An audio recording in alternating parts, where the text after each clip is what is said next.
it's been a slog at times this year Yeah. for the Bengals and their offense. And we've talked about that a lot on this show and just how siloed their offense had felt at times over the last couple of years, where when they're under center, they're running zone.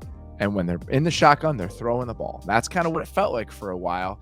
And the two styles of offense they were trying to play, the place that Zach Taylor comes from and the way that Joe Burrow had played at LSU and wanted to play, they were incongruous. They just didn't work with each other as part of one cohesive plan on offense. And watching them try to figure out this problem in real time has been very interesting. You know, it hasn't been smooth. They haven't really hit on anything quite yet that's like, oh, this is the solution. But they're starting to chip away at it. And I thought this game was a really cool entry into that process. They went under center in this game 2 times.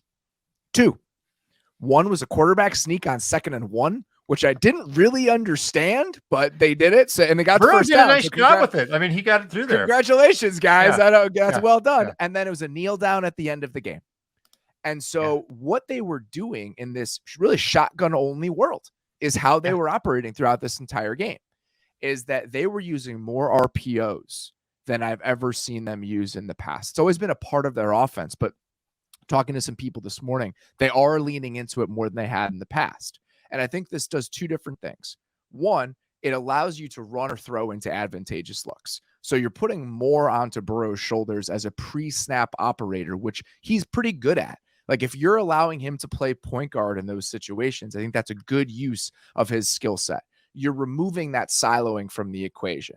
And they ran the ball pretty effectively in this game, considering how bad they had been running the ball for most of this season. And the last part of it is that their offensive line, they're still figuring out what this group does well. Lyle Collins missed a huge portion of the offseason. Offensive line play during training camp, and when you're not going full speed, sometimes it can be difficult to zero in on what you do well. And I think what they can do out of their shotgun run game might actually align with the skill set of their offensive linemen in their minds more than some of the outside zone stuff. So this shotgun only RPO sort of world that they're drifting into, I do think is a smart approach considering some of the problems they were having early in the season. And got a season high completion percentage out of it, 76%. Look at the percentage of plays. I'm glad you brought that up of under center. In the 3rd game of the year, it's 41%, then 44%, then 12 and 4%. Yeah. They did not attempt a pass from under center in the game. 0 pass plays, correct? That's what I got. So that is a huge shift for them.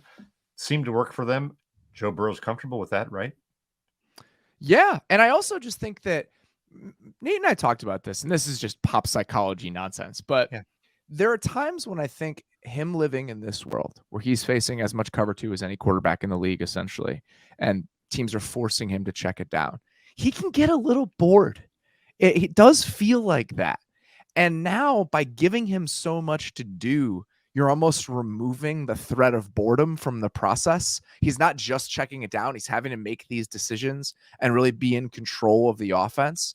And these are guys with Chase especially that are really hard to tackle. So if this offense is now, we're going to hand it off into advantageous looks, we're going to throw it based on some pre-snap alignments and get the ball into a guy's hands who's really good after the catch, I understand this as a plan based on what their earlier season problems were. And I do think it looks pretty good in this game. Joe Mixon averaged 5.6 yards per carry in this game. That wasn't happening for most of the time in the way they were trying to run the ball for the first 5 weeks. Yep, absolutely. And if you're have some concern with protection, one of the nice things about being in the gun is the quarterback you can see more sooner. Yeah. You're just getting rid of the ball quicker. Get rid of the ball quicker, shorter passes. I do think it makes a lot of sense. That being said, it's not a spotless game. He had a miracle 3rd and 6 play that he extended where he found Tyler Boyd late. That was a huge play in this game. We talked about the rushing touchdown. There was a 3rd and 3 also. There was a nice 3rd and 3 with about 10 minutes left in the game. Extended things. They're down 26-21. They need points. I really like that.